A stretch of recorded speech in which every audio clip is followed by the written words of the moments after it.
Troisième partie. Les règles de l'existence. Connaissance du Nouveau Monde. Chapitre 41.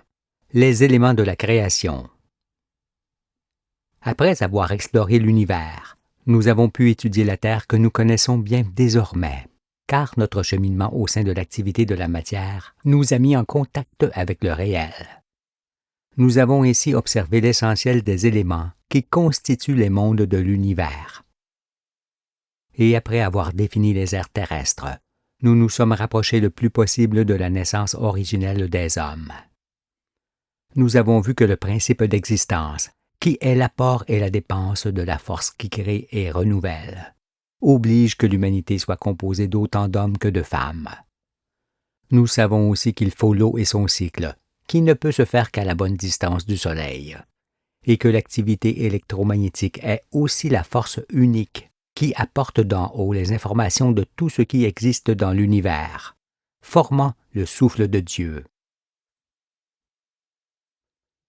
Les conditions de vie et leurs fluctuations. On sait maintenant que tous les astres chauds produisent de l'eau, et les explosions atmosphériques nous ont montré que l'eau projetée dans l'espace par les étoiles, qui s'éclairent, reste en partie sur leur planète. La Terre a, par ce biais, reçu beaucoup d'eau du Soleil qui, lui-même, en a reçu en abondance de son étoile mère, et ainsi de suite. C'est pourquoi une partie de l'eau que nous buvons et avec laquelle nous sommes faits a pu voyager longuement dans la galaxie avant de s'ajouter à celle produite par le Soleil, qui féconda la Terre. L'eau est le seul corps qui renferme tous les éléments matériels de l'existence et qui concentre les informations de l'univers produisant des organismes vivants. Toutefois, à ces éléments vitaux, que j'appelle conditions de vie, s'ajoute aussi la magnétosphère, la température du sol, ainsi que la chaleur et la lumière du soleil. Le climat local et les saisons en font également partie, de même que la situation géographique, le relief et l'irrigation des pays. À cela s'ajoutent les êtres déjà créés, qui enrichissent d'autant les éléments de leur présence et dont dépend l'existence des créatures suivantes. Et tout ceci concerne l'air et le moment de l'air où tout diffère du moment précédent, d'où la grande diversité des êtres et des mondes qui nous ont devancés. Cette nouvelle image des va-et-vient de la Terre nous montre encore une fois ce que furent les mondes antérieurs. En fonction des déplacements, les conditions de vie des espèces apparurent, crurent et devinrent maximales. Puis régressèrent, s'amenuisèrent et disparurent au sortir de la région favorable. Les êtres apparurent et disparurent de la même façon, car, leurs conditions de vie s'en allant, ils s'en allaient avec elles. Cela fut jusque dans le secondaire où, vers la fin de cette ère, l'arrivée de la Lune interrompit momentanément toute existence. Dans le tertiaire, il y a aussi apparition et croissance des conditions de vie, mais cette fois elles demeurent en raison de la stabilisation de la Terre qui marque le début du quaternaire dans lequel nous nous trouvons aujourd'hui. Ces éléments primordiaux à partir desquels les êtres trouvent existence furent tout d'abord minimes dans le Précambien, qui fut l'ère dans laquelle la Terre se couvrit entièrement d'eau en évoluant longtemps dans le nuage solaire. Il n'y avait que peu de lumière et peu de points chauds en ces temps-là. C'est pourquoi les eaux ne produisirent que quelques rares espèces. Dans le primaire, où les terres émergèrent, les conditions de vie se développèrent considérablement, tout comme elles le firent dans le secondaire, puis davantage dans le tertiaire, et encore plus dans le quaternaire, où elles parvinrent à leur apogée, au comble de ce qu'elles peuvent être actuellement. Il n'y a donc pas eu régression, mais progression et enrichissement des conditions de vie jusqu'à présent, et création de mondes conséquents. Dans le primaire, remarquons sur la figure que les conditions d'existence commencèrent à faire leur apparition à l'équateur d'abord, qui fut la partie la première exposée à la chaleur solaire, et qu'elles s'étendirent ensuite jusqu'au pôle en raison du déplacement de la planète. C'est évidemment au pôle qu'elles disparurent en dernier, à cause de la chaleur solaire qui ne cessait de croître en fin de cette ère. Ainsi, la luxuriante végétation et les êtres apparurent en premier à l'équateur, puis sur l'ensemble des deux hémisphères, jusqu'au pôle où elles s'éteignirent en dernier. Dans le secondaire, le mouvement fut inversé, parce que la Terre sortit chaude de son séjour près du Soleil. Les nouvelles conditions de vie et les êtres correspondants apparurent donc en premier au pôle, qui restèrent longtemps dépourvus de toute glace, et non à l'équateur, où la chaleur solaire était trop élevée. C'est pourquoi les reptiles, les dinosaures de cette ère ne purent se rapprocher de l'équateur qu'en dernier, lorsque la Terre était suffisamment refroidie, ce qui signifie dans la deuxième période du secondaire et juste avant l'arrivée de la Lune. Pour ces raisons, on remarquera que les fossiles des dinosaures figurent peu ou pas dans les régions équatoriales. D'autre part, et comme nous l'avons dit, au moment de l'interception de la Lune, ils étaient dans la période de leur extinction. Beaucoup d'entre eux avaient déjà disparu. Dans le tertiaire, le mouvement d'apparition des espèces s'inversa encore par rapport à l'ère précédente, parce que la Terre sortit froide de la dernière période de grande glaciation. Les êtres réapparurent forcément à l'équateur, comme dans le primaire, puis progressivement sous toutes les latitudes en allant vers les régions polaires, où la calotte glaciaire régressait d'année en année. Dans cette ère tertiaire, les conditions de vie ne disparurent pas. Au contraire, elles ne cessèrent de s'enrichir grâce à la stabilisation de la Terre qui se fit à la fin de cette ère. Cette stabilité fut le commencement du quaternaire, l'ère propice aux conditions de vie humaines, et les hommes furent créés. Les êtres créés en réponse. Après le minéral, qui fut la formation de la Terre, vient le végétal, puis l'animal et en dernier l'humain pour lequel tout est préparé. Car il va de soi que les conditions de vie des êtres apparaissent avant que ceux-ci soient créés en réponse. On ne peut en effet imaginer les herbivores, par exemple, apparaître avant la végétation dont ils se nourrissent, sinon il aurait fallu qu'ils mangent des pierres pendant un certain temps. Les hommes durent aussi attendre leur tour pour être formés dans l'ordre de la création, qui ne peut être changé. Cet ordre est celui des règnes qui furent dans les airs et montrés par le serpent. Nous savons maintenant que les êtres terrestres ne sont pas des êtres marins qui sortirent jadis de la mer, mais que c'est l'eau seule qui le fit et qui arrosa toutes les terres émergées par le biais des pluies. Elle forma ainsi les ruisseaux, les rivières, les fleuves, les lacs, les marais, les étangs et tous les lieux humides propices à la vie. C'est pourquoi, avec les minéraux, l'eau produisit les êtres marins d'un côté et les êtres terrestres de l'autre. Chaque espèce fut formée selon son aire, dans son milieu, et en fonction de ce qu'il y avait. Aucune d'entre elles ne fut formée à partir de rien, ni avec ce qui n'existait pas. Toutes naquirent à partir de l'eau et en réponse à ce qui existait en leur temps, et que la terre offrait généreusement avec le soleil. Vint d'abord le milieu, puis la créature qui fait un avec lui. Et l'on peut observer aujourd'hui que la fin du précambien, la fin du primaire, la fin du secondaire, ainsi que le jour de l'arrivée de la Lune, furent tous des barrages infranchissables pour les êtres vivants.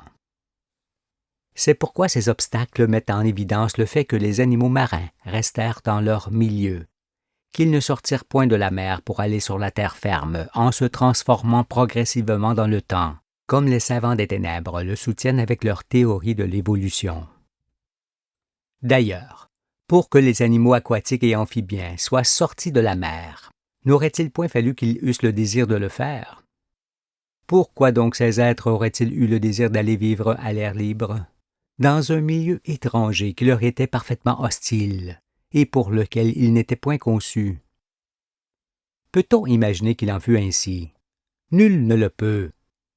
Pourtant, ce sont ces changements de nature qui sont enseignés aux petits-enfants.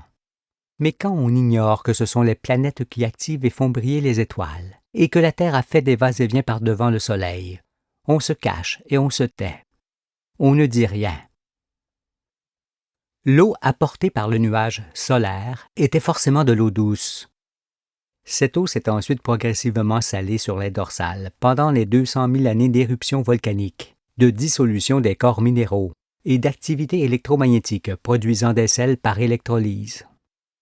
Ce qui nous permet de dire que les animaux marins furent d'abord des êtres d'eau douce, puis d'eau saumâtre et en dernier d'eau salée. Dans le primaire, les roseaux, les insectes vivant sur l'eau ou dans l'eau, les nénuphars, les grenouilles, les serpents et les poissons des étangs de cette époque devaient aussi se trouver en bord d'océan.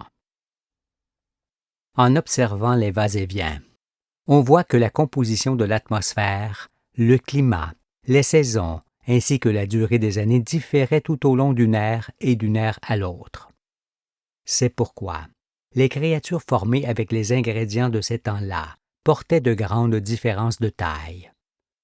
Selon la durée de révolution de la Terre autour du Soleil, ils étaient probablement grands et lents sur les grandes orbites, petits et rapides sur les petites orbites, chose que l'on peut imaginer en regardant le serpent. Ainsi, dans une même ère, les conditions d'existence qui changeaient d'année en année et de siècle en siècle faisaient apparaître un monde toujours différent. Aussi, puisque les êtres créés en réponse étaient formés avec ce qui existait en leur temps, ils étaient naturellement adaptés aux éléments composant le milieu duquel ils étaient issus. Alors, tant que ces éléments à l'origine de leur existence demeuraient, les créatures pouvaient demeurer. Mais au fur et à mesure que la Terre se déplaçait et que ces éléments s'amenuisaient et disparaissaient en conséquence, les créatures correspondantes disparaissaient avec eux. On comprend, en effet, qu'en n'ayant pas le pouvoir de se concevoir et de se créer eux-mêmes, les êtres ne peuvent disposer du pouvoir de s'adapter à des éléments qui ne font point partie des sources de leur existence. Ceci est ce que nous avons déjà vu par ailleurs, montre à l'évidence qu'il n'y a jamais eu d'évolution des espèces par transformation de leur corps dans le temps. Mais outre le fait que les espèces apparurent et disparurent dans des périodes différentes, pourquoi y a-t-il eu diversité des espèces végétales et animales dans une seule ère? Par exemple, lorsque les conditions de vie devenaient 10 sous telle latitude, une créature correspondante de 10 apparaissait en réponse. À cet instant, les conditions de vie devenaient 11, parce que l'espèce créée en faisait partie. Cette fois, une espèce de 11 était formée en réponse et quelque peu différente de la précédente qui demeurait. La première espèce n'est donc point devenue la deuxième, et cette dernière n'effaça point la précédente qui avait toujours sa raison d'être. La diversité des espèces s'est opérée de la sorte, car chaque espèce nouvelle enrichissait les conditions de vie par sa présence, en obligeant une élaboration toujours plus grande des espèces nouvellement créées, et cela jusqu'à ce que l'homme soit formé. Le renouvellement des espèces. Lorsque la Terre entrait dans une période d'extinction des espèces, ce sont les premières apparues qui s'en allaient en premier. Ceci, parce que les conditions de vie nouvelles auxquelles elles ne correspondaient pas les affaiblissaient et les rendaient progressivement stériles. C'est ce que l'on appelle le vieillissement d'une espèce jusqu'à son extinction. Car quelle que soit la créature, celle-ci est un corps fini qui, comme on l'a déjà expliqué, ne peut changer pour s'adapter à des conditions de vie qui ne sont plus les siennes. Ce qui montre, une fois encore, qu'aucune espèce ne peut s'adapter ni évoluer en se transformant. Sinon, il n'y aurait évidemment point de vieillissement d'espèce. Ce qui, toutefois, ne s'entend pas dans le quaternaire où la Terre s'est stabilisée et où les conditions de vie ne sont point menacées de disparition, si ce n'est par une poignée d'hommes ténèbres qui veulent tout changer à leur image ou qui font tout périr pour de l'argent. Pour que le monde ne s'en aille à jamais, il est pressant que cela s'arrête, parce que le serpent nous indique qu'il n'y aura plus de création d'espèces. En effet, nous ne sommes plus dans le temps de la création originelle du monde, celui-ci étant formé et fini. Nous sommes dans celui de la procréation, qui est sa continuation. Si toutefois on trouve des fossiles d'une même espèce dans le primaire, le secondaire et le tertiaire, n'imaginez pas que cette espèce soit passée d'une ère à l'autre, car cela fut impossible, comme on l'a vu. Si on la trouve 3 fois, c'est parce qu'elle est apparue 3 fois, à partir de conditions de vie approximativement les mêmes. Cela peut être le cas pour des fougères, pour des insectes, pour des invertébrés, pour des poissons, ou encore pour certains reptiles qui existèrent dans le secondaire, comme il existe aujourd'hui, parce qu'il s'agit d'organismes ou d'êtres simples. Je dis que dans la complexité croissante des airs, ce qui est simple existe toujours et non ce qui est davantage élaboré.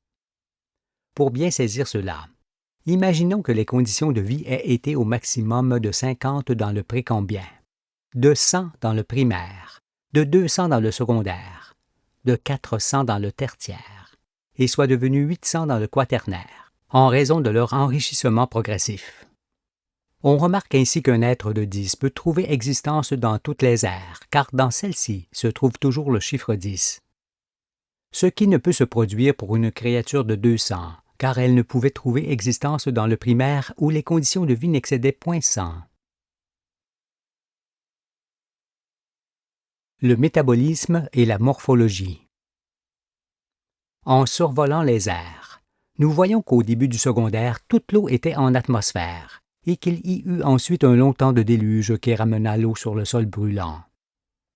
En ces jours-là, depuis les pôles dépourvus de glace jusqu'à l'équateur, il y avait de formidables pluies comme la terre n'en connaîtra plus jamais.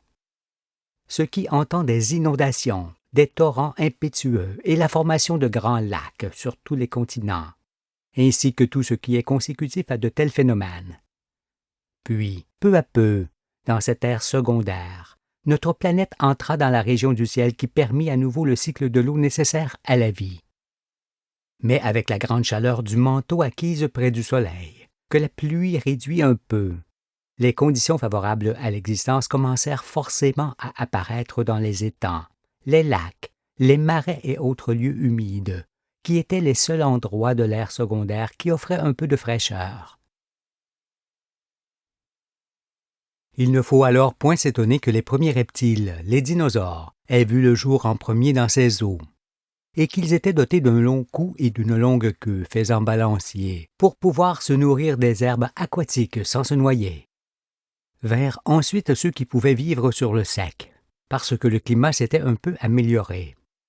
Ceux-là avaient forcément une carapace plus épaisse et dotée de proéminences nécessaires à la régulation de la température interne de leur corps. Mais n'allons pas au-delà de la description corporelle des êtres des mondes antérieurs, car cela nous écarte de la voie. Dans la suite des jours, vous interrogerez vous-même le serpent, dans le sens que je montre sur ses créations, en pensant constamment au climat du moment et à tout ce qui changeait. Alors, avec bon sens, il vous dira tout ce que je pourrais dire si j'étais envoyé sur Terre pour ne parler que de cela. Il est obligé que tous les genres de créatures possibles existent, jusqu'à ce que vienne celle qui, étant à l'image de Dieu, peut tout comprendre et tout faire. Celles-ci apparaissent sur chaque terre du ciel, comme elles sont apparues sur notre terre. Nous venons de voir que les conditions de vie sont à la source des êtres que Dieu crée. Toutefois, ces conditions de vie déterminent davantage le métabolisme, l'activité interne, que la morphologie qui, elle, est déterminée par la fonction de la créature. Comment l'expliquer?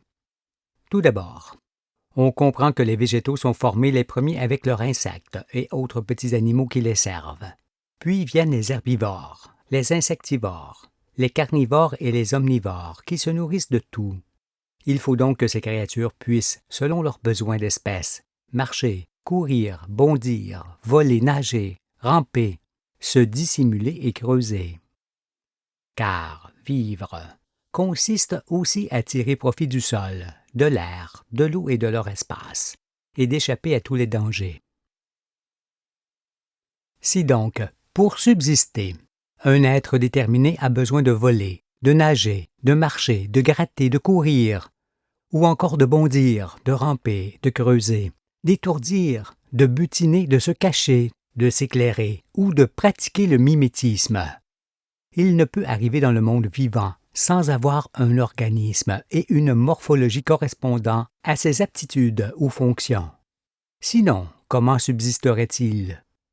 S'il se transformait pendant des siècles et des siècles, pourrait-il changer d'espèce en passant par des moments d'entre-espèces dépourvus d'aptitudes vitales, et durant lesquels moments il serait constamment en danger? A-t-on trouvé des fossiles d'entre-espèces? Ces chaînons toujours manquants dans l'esprit des scientifiques. Écoutez-moi plutôt, car j'explique ici que ce ne sont point les membres du cheval qui se sont adaptés à la course, parce que, devant courir pour échapper à ses prédateurs et pour servir l'homme, le Créateur donna au cheval les membres qu'il lui fallait. Pareillement, les êtres volants ne se sont point adaptés au vol, mais furent créés avec des ailes pour voler. Pour s'adapter à quelque chose, ne faut-il pas que cette chose existe préalablement? Où donc se tenaient cachés la course et le vol, pour que des êtres rudimentaires les découvrent un jour et s'y adaptent en se transformant? Non, ce n'est pas ainsi qu'il faut observer la nature. C'est le milieu qui détermine ce que doit être la création de Dieu, en considération de sa fonction dans le monde. C'est pourquoi aucun être ne peut avoir les facultés de s'adapter à ce qui ne l'a point fait et qui lui est forcément hostile. Pour ces raisons, le poisson a toujours été poisson, le cheval a toujours été cheval, l'oiseau a toujours été oiseau. Tous les êtres sont apparus tels qu'ils sont dans leur milieu naturel où ils restent. Un être peut toutefois s'en aller vivre dans des conditions de vie extrêmes pour lui, mais pour un temps seulement, sinon il finira par disparaître. Ne vous attendez donc pas à attraper des plumes si vous désirez fortement voler dans les airs, ni des écailles si vous désirez vivre dans l'eau, car cela n'arrivera pas, même si du lever au coucher, vous ne cessez de simuler le vol ou la nage. Le serpent qui parla à Ève, et qui s'exprime fort bien aujourd'hui devant tous, montre ce que furent les conditions de vie antérieures à l'origine des êtres vivants. Observez-le et interrogez-le. Il vous répondra dans le détail. Moi, je ne parle que de l'essentiel pour que vous restiez sur la voie. Dans cet essentiel, nous remarquons que les espèces qui précèdent ne sont jamais les ancêtres de celles qui succèdent. C'est pourquoi il ne faut plus dire que les reptiles volants du secondaire sont les ancêtres des oiseaux, parce que nous comprenons qu'ils ne furent que leurs prédécesseurs. Ayant pour fonction de voler, ces êtres, comme les oiseaux ou les chauves-souris, furent pourvus d'ailes dès leur création. S'il y avait évolution des êtres par transformation de leur corps, il y aurait forcément perte continuelle de leur fonction par inaptitude et impossibilité pour eux de vivre. Même un enfant le conçoit. L'être vivant est toujours un corps parfait et forcément adapté au milieu qui sert à sa création et à son maintien. Par conséquent, un être est toujours achevé et non en perpétuelle voie de finition. Le comprenez-vous? Par ailleurs, lorsqu'une espèce apparaissait sous telle latitude et à l'air libre, par exemple, elle apparaissait partout, sous cette latitude, autour de la Terre. Elle n'apparaissait pas en un seul endroit, duquel elle s'éloignait pour occuper tous les continents. Non, tout homme sain d'esprit comprend qu'il n'y a pas eu des espèces d'herbes qui apparurent un jour à tel endroit, sur un continent, et qui se répandirent ensuite sur toute la Terre. Car toutes les espèces furent formées dans leur genre, sur tous les continents et en leur temps. Ainsi que nous venons de l'expliquer, les espèces portent parfois des différences entre elles, parce que les conditions de vie qui les ont enfantées ne pouvaient être absolument identiques dans tous les pays. On ne peut imaginer deux particules rigoureusement semblables dans l'univers sans fin. Comment donc pourrions-nous trouver les créatures d'une espèce semblable sur tous les continents? La diversité est la plus grande richesse de l'univers et son fondement. On la trouve également parmi les spécimens d'une espèce apparue en son temps, sous telle ou telle latitude. Si toutefois on trouve des êtres à peu près semblables sur plusieurs continents, il ne faut pas en conclure, tels les savants, que les continents étaient réunis en un seul assemblage, qu'ils appellent Pangée, et qu'ils ont dérivé par la suite en emportant chacun son lot, parce que nous avons vu qu'il y a impossibilité de dérive des continents. Retenons que les éléments à l'origine des êtres vivants furent constamment variables dans les airs, par les déplacements de la Terre et les changements de température qui sont aussi la cause de l'émergence des continents et de la formation du relief. Le serpent nous indique aussi qu'il y a eu apparition et disparition des mondes, mais que le monde actuel n'est pas menacé de disparition, si ce n'est par l'intense destruction des conditions de vie qui a lieu dans ces derniers temps. Ce sont ceux qui règnent qui en sont responsables, car ils ne parviennent pas à saisir que les êtres vivants doivent demeurer tels qu'ils sont sur terre et dans leur nombre juste, pour que l'homme puisse lui-même demeurer. Dieu est vivant et parfait, et ses créatures sont des perfections inégalables, au sommet desquelles on trouve toujours l'homme. C'est pourquoi le destructeur ne peut demeurer plus longtemps. Son séjour dans le monde est achevé. Il doit s'en aller.